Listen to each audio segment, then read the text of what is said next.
Hello friends, എല്ലാവർക്കും സുഖമല്ലേ? എല്ലാവർക്കും സുഖമെന്ന് വിശ്വസിക്കുന്നു. അപ്പോൾ എൻ്റെ യൂട്യൂബ് ചാനലിലേക്ക് എവർക്കും സ്വാഗതം. ഞാൻ 6 മാസം മുമ്പ് നമ്മുടെ വീട്ടിൽ കല്യാണമൊക്കെ കഴിഞ്ഞ സമയത്ത് ബാക്കി വന്ന ഈ വേസ്റ്റ് കവറിൽ അതുകൊണ്ട് ഉണ്ടാക്കിയതാണ് കേട്ടോ ഈ ടാങ്ക്. ഇതിൽ പേരറിയുന്നതും പേരറിയാത്തതുമായിട്ട് എന്തൊക്കെയോ മീനുകൾ ഇതിലുണ്ട്. ഇതിൻ്റെ മുകളിലെ പായലൊക്കെ നീക്കി കൊടുത്തിട്ടോ. അപ്പോൾ 1-2 മീനൊക്കെ കണ്ടു. വലിയ പ്രതീക്ഷയൊന്നും ഇല്ലായിരുന്നു. നമ്മുടെ വീട്ടിലൊക്കെ കളയുന്ന കൊതുവല ഉണ്ടല്ലോ, ആ കൊതുവല വെച്ചാട്ടോ ഞാൻ ഈ മീനെ പിടിച്ചത്. ചെറിയ മീനുകളൊക്കെ അടിയിൽ കൂടെ പോകുന്നുണ്ടായിരുന്നു. ആദ്യമൊക്കെ ഒട്ടും മീനെ കിട്ടുന്നുണ്ടായിരുന്നില്ല. ഞാൻ കപ്പ് ഉപയോഗിച്ചാട്ടോ മീനെ പിടിച്ചത്. പിന്നീട് കുറേ മീനുകൾ എനിക്ക് കിട്ടി തുടങ്ങിട്ടാ. ആദ്യം പിടിച്ച മീനിൻ്റെ പേര് എനിക്കറിയില്ല കേട്ടോ. അറിയുന്നവരൊന്ന് കമൻറ്റ് ചെയ്യണേ. ഈ കാണുന്ന മീനിൻ്റെ പേരൊന്നും എനിക്കറിയില്ല. അവസാനമായപ്പോൾ ചെറിയ മീനെ പിടിക്കാൻ വേണ്ടിയിട്ട് എനിക്ക് അരിപ്പ വേണ്ടി വന്നു കേട്ടോ. ആ ബക്കറ്റിലെ വെള്ളം മുഴുവനായിട്ട് ഈ അരിപ്പയിലേക്ക് ഒഴിച്ചപ്പോൾ എനിക്ക് ഒത്തിരി മീനെ കിട്ടിട്ടോ. കുഞ്ഞു മീനുകളെ കിട്ടി കേട്ടോ.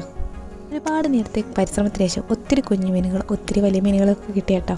അപ്പോൾ എൻ്റെ വീഡിയോ കാണാൻ നിങ്ങൾ ഇത്രയും നേരം ചെലവഴിച്ചതിൽ വളരെയധികം നന്ദിയുണ്ട് കേട്ടോ. അപ്പോൾ ഇതിൻ്റെ ഫസ്റ്റ് വീഡിയോ ആണ്. ലൈക്ക് ചെയ്യുക, ഷെയർ ചെയ്യുക, സബ്സ്ക്രൈബ് ചെയ്യുക. Thank you.